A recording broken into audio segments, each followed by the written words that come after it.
Don't slap! I've got you on video slapping him!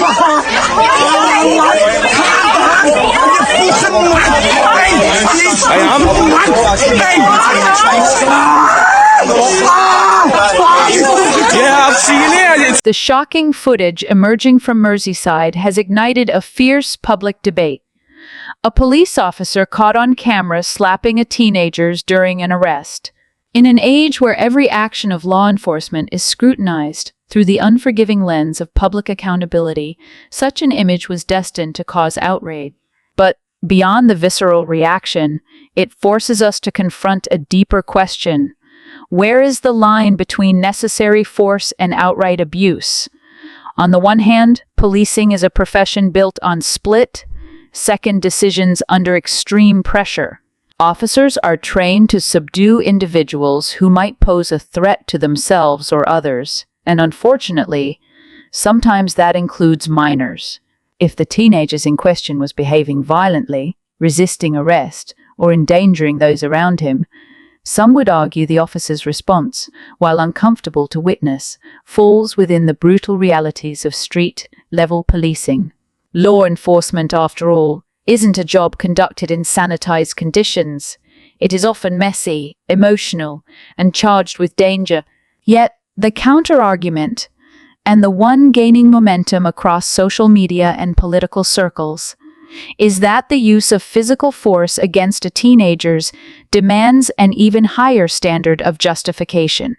Slapping, in particular, evokes a history of punitive violence, not lawful control. It raises serious concerns about the officer's judgment, training, and fitness to serve.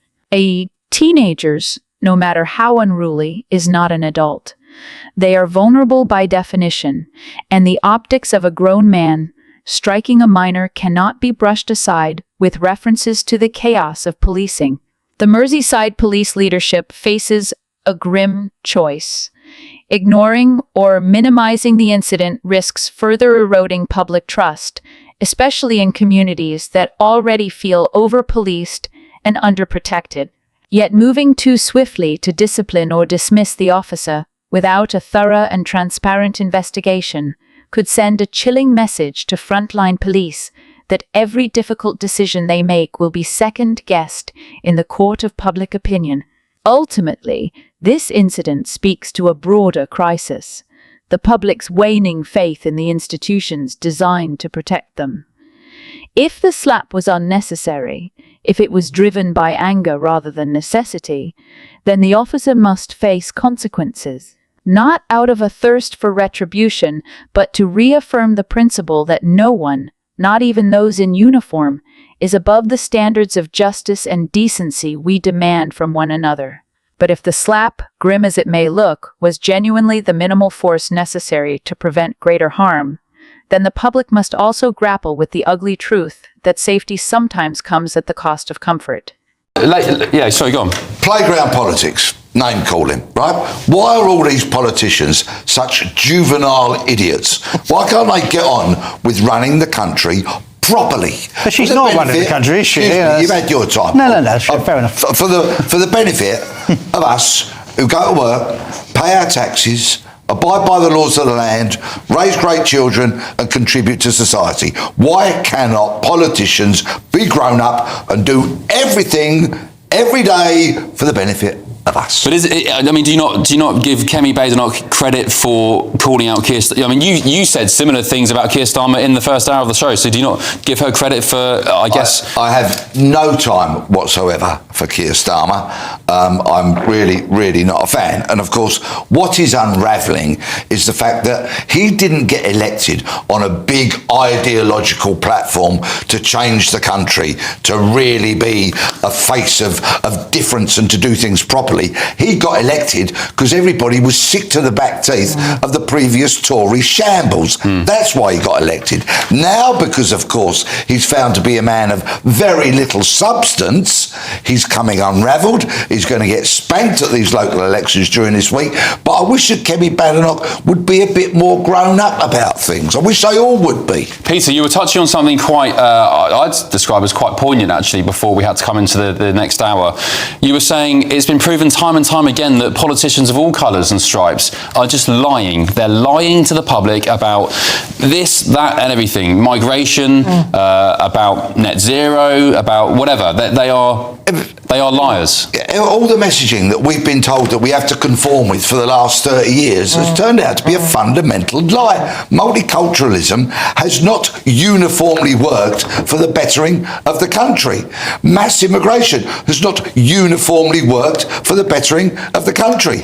Allowing people to identify as goats, unicorns and hamsters has not worked for the bettering of the country. And yet we've had this messaging rammed down our throats. Comply or else, and look where it's got us. Peter Bleksley's explosive intervention this week captures a growing sentiment among a weary British public. Our politics has descended into playground name calling, and the adults have seemingly left the room. His scathing rant, triggered by Kemi Badenoch branding Keir Starmer a coward, cuts through the noise with a brutal clarity that few in Westminster will be willing to hear, but many ordinary voters will recognize instantly. Badenoch's comment was not an isolated lapse of decorum. It was merely the latest episode in a political culture increasingly addicted to insult and performance over substance. Across party lines, the instinct to belittle, mock, and shout down opponents has overtaken any serious attempt at persuasion or leadership. Bleksley's frustration, then, is not just with Badenoch or Starmer individually, but with an entire generation of political figures who seem more interested in Twitter clips and 5-second sound bites than in acting like responsible stewards of public trust. At its heart, politics should be an arena of competing ideas, where passion and disagreement are expected, even healthy, but where a baseline of maturity underpins the debate. Instead, Britain's political stage has increasingly resembled a bad reality TV show, with personal jabs replacing policy vision and petty tribalism standing in for real principle. Bleksley's call for politicians to grow up is more than a personal gripe. It's a warning that our political culture is rotting from within, and with it, the public's already fragile faith in those who claim to lead. The danger is not merely aesthetic. When politics becomes a schoolyard brawl, real issues, from economic stagnation to crumbling public services, are left unaddressed. When leaders prioritize one-upmanship over governance, the people they serve suffer. Bleksley's rant reflects a larger hunger across Britain for seriousness, for politicians who recognize the stakes and act accordingly, rather than indulging in adolescent theatrics for a fleeting headline. As the general election looms, the question Bleksley forces us to confront is painfully simple. Do we really want to be governed by people who behave like this? And if not, how much longer will the public tolerate a political class so determined to embarrass itself and the nation it purports to represent?